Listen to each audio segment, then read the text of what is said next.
Hi guys, welcome to AB's kitchen. ఈరోజు నా స్టైల్లో సింపుల్గా గుమగుమలాడే చేపల పులుసు ఎలా చేయాలో చూపిస్తాను. ఇక్కడైతే నేను ఆనియన్స్ కట్ చేసి ఒక 50 గ్రామ్స్ వరకు చింతపండు నానబెట్టుకున్నాను. ఒక ప్యాన్ పెట్టుకొని అందులో కొద్దిగా జీలకర్ర వేసేసుకొని ఇదంతా బాగా ఫ్రై అవ్వనివ్వాలి. ఫ్రై అయిన తర్వాత తీసి ఒక ప్లేట్లోకి వేసేసుకోవాలి. అదే ప్యాన్లో నేను కొద్దిగా ధనియాలు కూడా వేసేసుకొని బాగా ఫ్రై చేసుకుంటున్నాను. ఇది కూడా ఫ్రై అయిపోయిన తర్వాత తీసేసుకొని ఒక ప్లేట్లోకి వేసుకొని పక్కన పెట్టుకోవాలి. నేనైతే ఇక్కడ 1 kg వరకు అయితే ఫిష్ని అయితే తీసుకుంటున్నాను. ఇందులో ఏమేమి ఇంగ్రీడియంట్స్ వేసానో అవన్నీ నేను మీకు స్క్రీన్ మీద చూపిస్తున్నాను చూడండి. ఒక కడాయి పెట్టుకొని అందులో కొద్దిగా ఆయిల్ వేసేసుకొని మనం ముందుగా కట్ చేసి పెట్టుకున్న ఆనియన్స్ అన్నిటినీ వేసేసుకొని ఇలా బాగా ఫ్రై చేసేసుకోవాలన్నమాట.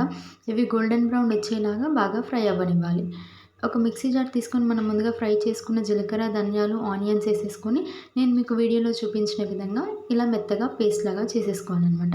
ఇదంతా మనం ముందుగా మ్యాగ్నేట్ చేసి పెట్టుకున్న ఫిష్లో వేసేసుకొని ఈ మసాలానంతా ఫిష్కి బాగా పట్టేలాగా కలుపుకొని కొద్దిసేపు పాటు పక్కన పెట్టుకోవాలి.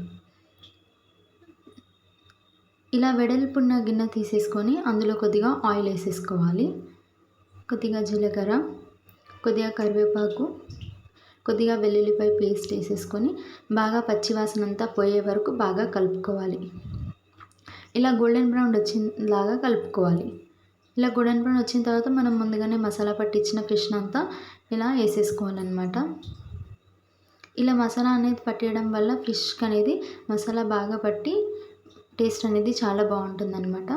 ఇలా అంతా వేసేసుకున్న తర్వాత గరిటెతో కాకుండా ఇలా ఒక క్లాత్ తీసుకొని అటు ఇటుగా బాగా కలుపుకోవాలన్నమాట. ఇలా చేసుకుంటే ముక్క అనేది విరిగిపోదు. ఇలా కొద్దిసేపు పాటు మూత పెట్టేసుకుంటే అందులో ఉన్న ఆయిల్ అంతా బయటికి తేలి మసాలా కూడా చాలా మంచిగా కుక్ అవుతుందన్నమాట. చూడండి ఎంత బాగా కుక్ అయిందో. ఇలా అయిన తర్వాత మనం ముందుగానే నానబెట్టుకున్న చింతపండుని మంచిగా చిక్కగా దాన్ని అంతా తీసేసుకోవాలన్నమాట. తీసేసుకొని ఇలా మనం చేపల కూరలో వేసేసుకోవాలి.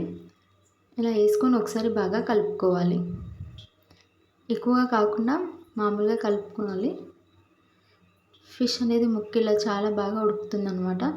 ఎంతో సింపుల్ అండ్ ఈజీగా అయిపోయే గుమగుమలాడే చేపల పులుసు రెడీ. ట్రై చేసి ఎలా ఉందో కామెంట్ బాక్స్లో కామెంట్ చేయండి. లైక్ చేయండి, షేర్